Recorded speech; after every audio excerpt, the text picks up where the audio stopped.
Cursor's tab completions fire in 150 milliseconds, and Claude Sonnet 5 has zero comparable feature in an IDE. That gap is real, and if you're picking the wrong tool for your daily workflow, you're leaving serious speed on the table. Both tools are getting pushed hard right now, so I went through pricing sheets, latency data, context windows, and user reports, comparing Claude Sonnet 5 versus Cursor across 5 head-to-head tests. Every number I use comes from verified sources I can actually point to. The final score lands at 2 wins each with 1 tie, but the number that actually decides which one you should pay for has nothing to do with benchmarks. We'll get to that in the conditional verdict, and it might flip what you think you already know. My name is Brian, and I'm in these tools 12 hours a day, so you don't have to be. I've gone through every number both companies will actually stand behind, so you can walk away with a real decision, not just a spec sheet. So, a solo dev shipping a feature on a Friday afternoon needs to know, do I pay $20 a month flat, or do I pay per token and watch that number climb? If you're running hundreds of requests a day, the wrong answer here costs you real money, and this comparison tells you exactly which side of that line you're on. Test 1 is code completion and context awareness. You've probably heard both tools are great at understanding your project, but there's a real difference between understanding code when you ask and actually predicting your next 10 lines before you type them.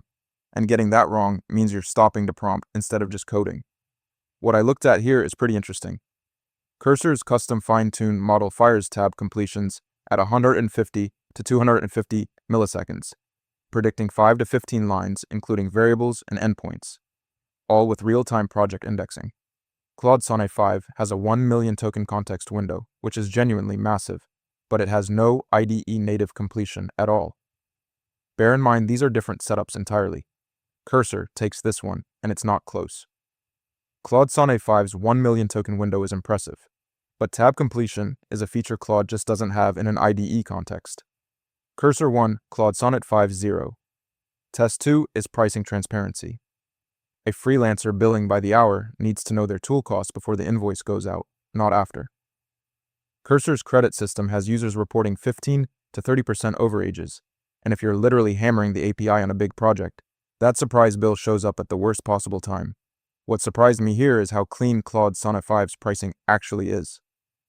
$3 per million input tokens, 15 per million output, with an intro rate of 2 and 10. Cursor comes in at $20 a month pro, which sounds simpler, but I looked at the credit system and it covers roughly 225 Claude requests before you hit overages. That math gets messy fast. Now, to be fair, if you're a light user doing maybe a dozen requests a day, Cursor's $20 flat fee is genuinely simpler and probably cheaper.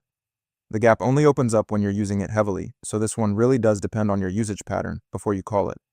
For predictable costs, Claude Sonnet 5 takes this one. I thought Cursor's flat monthly fee would win on simplicity, but the credit system's overage problem flips that story for anyone using it seriously. That ties it up at 1 apiece. Test 3 is multi-file editing and refactoring. The day your tool loses track of a 500,000 line repo mid-refactor, you're manually hunting down broken imports across dozens of files, and that's hours gone. Context window size is the number that decides whether your tool can even hold your whole codebase in its head at once. Okay, so here's what I found. Claude Sonnet 5 runs a 1 million token context window natively, which means it can process an entire large codebase in one pass and needs fewer rounds of correction. Cursor's Composer handles medium complexity projects pretty well, but its context tops out around 128,000 tokens, depending on the model, and users report indexing problems on repos above 500,000 lines. Claude Sonnet 5 wins this test, and it wasn't close once I saw the context numbers side by side. A 1 million token window versus 128,000 is a different category of tool for large-scale refactoring. That puts Claude Sonnet at 5 ahead, 2 to 1. 2 tests left, and the next one is where the score stops mattering as much as your answer to one specific question. Are you living in an IDE all day, or are you working across platforms? That answer is what actually drives the conditional verdict, so stay with me. Test 4 is integration depth. A dev team running 3 different cloud platforms needs their AI tool to work everywhere, not just in one editor. If your tool only lives in VS Code and your CI pipeline is on AWS, you've got a gap. And filling that gap means context switching out of your flow every single time. What I found here is that both tools win in different lanes. Cursor is a full VS Code fork, so every extension and theme you already use just works, and it supports multiple models including Claude, GPT, and Gemini. Claude Sonnet 5 runs on the Anthropic API, Claude AI, AWS Bedrock, Google Cloud, and Azure, so it goes wherever your stack lives. Neither one dominates the other. This one's a tie. Claude Sonnet 5's platform reach is genuinely broad, but Cursor's multi-model flexibility and native VS Code experience balance it out. Pick your ecosystem. Score stays at Claude Sonnet 5 2, Cursor 1 tied. Test 5 is response latency and real-time speed. You've probably heard both tools are fast, but 250 milliseconds versus waiting a full second or two is the difference between a suggestion that feels like autocomplete and one that breaks your concentration completely. In a full coding session, that friction adds up. Okay, so here's what the data actually shows. Cursor's tab completions come in at 150 to 250 milliseconds on an M2 MacBook Pro, and that number is from a blog-reported test, so take it with a grain of salt, but it's the only hard millisecond figure out there. I couldn't find a published latency number for Claude Sonnet 5 at all, just that it's fast among Claude models. Cursor takes this test on measurable speed. Claude Sonnet 5 is genuinely fast, but you can't argue with a concrete number when the other side has none.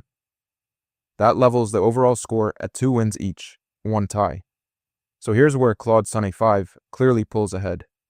Pricing is dead simple at $3 per million input tokens with no hidden overages. The 1 million token context window handles entire large codebases, where Cursor hits walls. And it runs on AWS, GCP, and Azure, so it works across your whole stack, not just your editor. And here's where Cursor is genuinely unmatched. Real-time tab completions at 150 to 250 milliseconds, predicting 5 to 15 lines with project context. Nothing else touches that in an IDE. It's a full VS Code fork, so every extension you already use carries over, and at $20 a month flat, it's the simpler entry point for light to moderate use. Alright, so here's the decision rule. I went in thinking one tool would pull ahead cleanly, and what I got was 2 tools that are genuinely great at different jobs. If you live in an IDE all day and you want completions firing at 150 milliseconds, get Cursor. If you need raw reasoning power across a million token codebase, or you want predictable per token billing on AWS or GCP, get Claude Sonnet 5. That's really it. I ran Claude Sonnet 5 against Claude Opus 4 next, and that one is way more interesting because the price gap between them is about 5 times, and the quality gap is a lot smaller than you'd expect. That video is already on the channel.